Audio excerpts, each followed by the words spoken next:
Jayden Jaymes was 36 years old.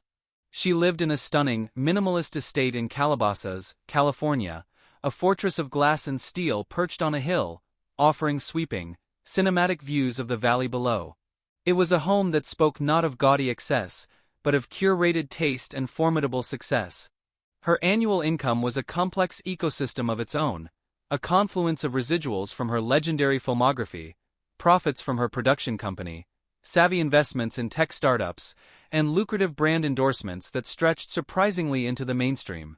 It comfortably eclipsed $1 million a year, a figure that was less about money and more about the sheer scale of her influence. She was an icon, a brand synonymous with power and perfection. But icons are not born fully formed.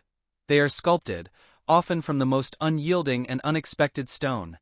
Jayden's story began not in the spotlight, but in the shadow of other people's expectations. A lifetime ago she was Jenna, a girl from the sprawling, sun-bleached suburbs of Phoenix, Arizona. She wasn't a dreamer, she was a planner. Her ambitions were not of fame, but of order. She came from a family of engineers and accountants, where success was measured in stability, 401 ks, and a neatly trimmed lawn.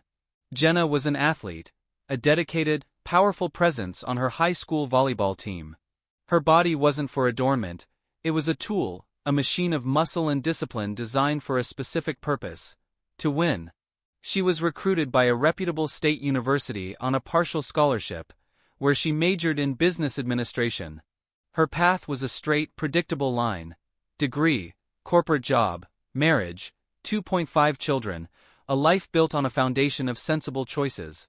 And for a while, she followed the script. After graduation, she landed a job as a junior analyst at a sports marketing firm in Los Angeles. She wore stiff blazers, navigated the labyrinthine politics of the office, and spent her days building spreadsheets that predicted endorsement potential for up-and-coming athletes. She was good at it.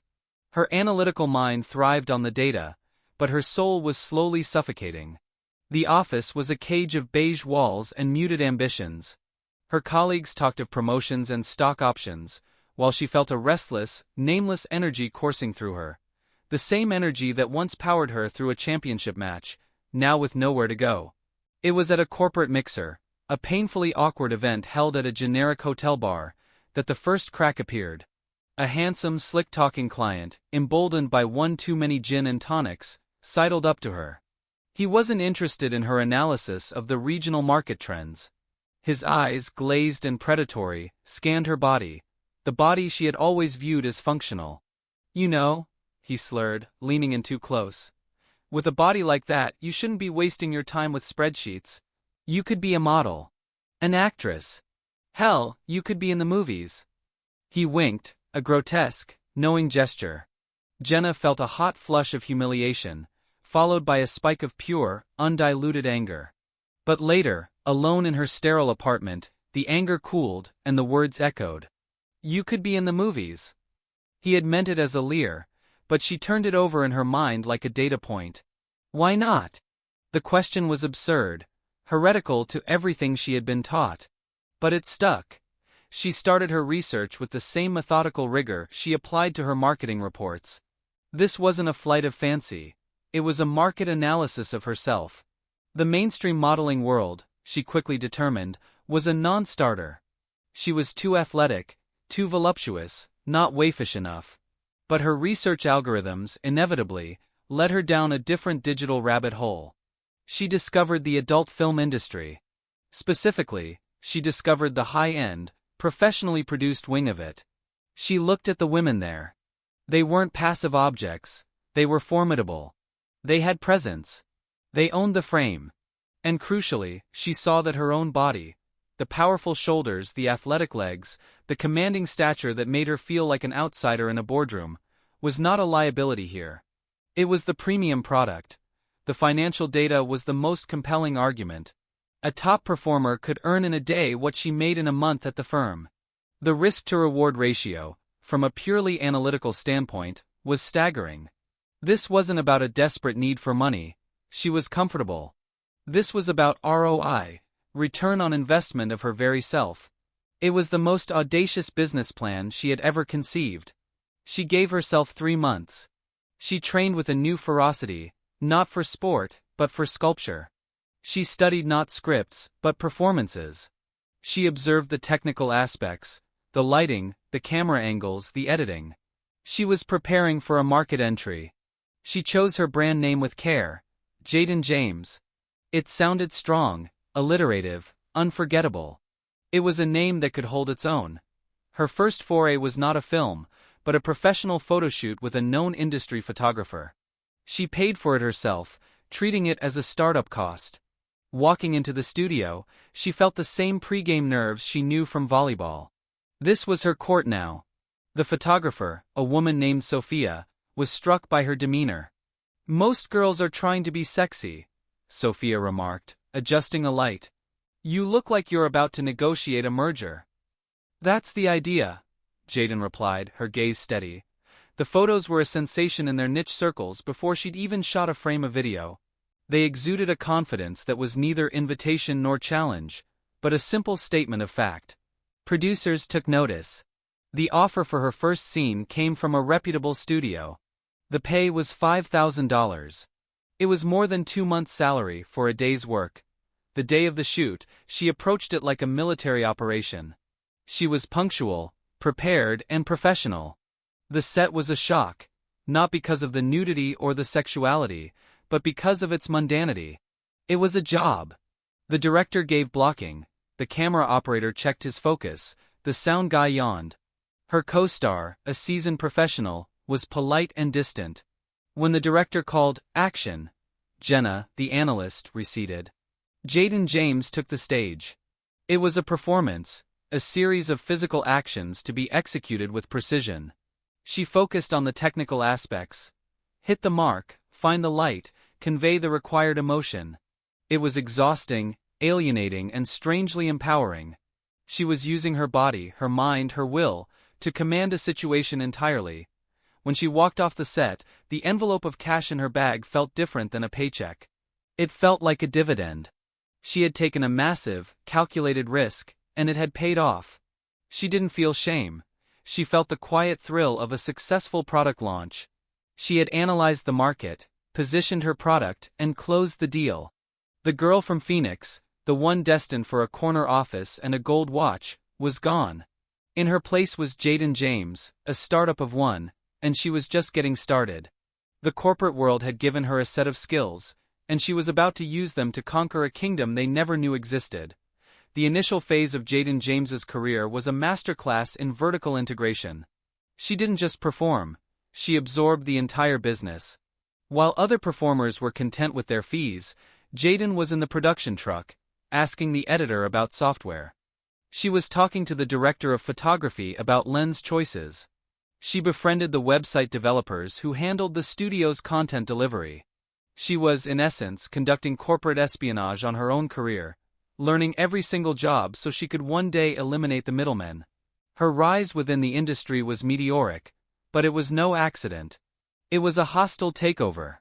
Her unique look, the stunning, almost intimidating blend of all-American beauty and powerful, athletic physique, made her an instant standout. But it was her brain that made her a force. She negotiated her contracts with the cold-eyed precision of a Wall Street dealmaker. She demanded and received back-end points, creative consultation, and approval over her co-stars and marketing materials. Producers, used to dealing with flighty or desperate talent, were both infuriated and fascinated by her. She was unshakable. By her late 20s, Jayden was one of the highest-paid performers in the industry, but she had hit a glass ceiling of her own design. She was still a commodity, albeit a premium one. The real power, the lasting wealth, wasn't in front of the camera. It was behind it. The digital revolution was in full swing, and Jayden saw the future more clearly than any of her peers. The studios were dinosaurs, clinging to the dying DVD model, while the internet asteroid hurtled toward them.